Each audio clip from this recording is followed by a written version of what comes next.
முன்னா கதை 7 அடுத்த நாள் முன்னாவின் அம்மா அவரை பள்ளிக்கு அழைத்துச் சென்றார்.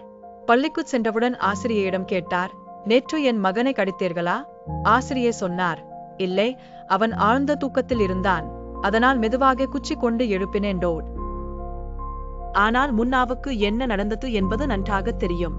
அம்மா கிளம்பிய பிறகு ஆசிரியை முன்னாவை பார்த்து, பின் மேசையில் போய் உட்காரு என்றார். முன்னா அமைதியாக சரி மிக் என்றான். அதற்கு பிறகு ஆசிரியை எப்போதும் முன்னாவை வகுப்பில் ஒதுக்கி வைத்தார். ஆனாலும் முன்னா அதை கண்டுகொள்ளவில்லை. நாளுக்கு நாள் படிப்பில் அதிக ஆர்வம் காட்டத் தொடங்கினான். ஆனால் ஆசிரியைக்கு அது பிடிக்கவில்லை. முன்னா புத்திசாலி ஆகஸ்து வேண்டாம் என்பதற்காக எப்போதும் பயமூட்டினார். முன்னா தன் வகுப்பு ஆசிரியையை மிகவும் பயப்படுவான்.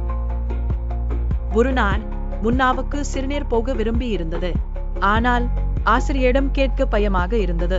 கட்டிப்பிடிக்க முடியாமல் தன் ஸ்கூலை காலடியில் வைத்துக்கொண்டு வகுப்பறையிலேயே சிறுநீர் விட்டுவிட்டான். அதை பக்கத்திலிருந்த மாணவன் ஆசிரியரிடம் சொன்னான், மிஸ், முன்னா இங்கேயே சிறுநீர் விட்டுட்டான். அந்தச் சமயம் முன்னாவுக்கு தெரியாது அவனுடைய வாழ்க்கை அடுத்த சில நாட்களில் எப்படி மாறப்போகிறது என்று. தொடரும்.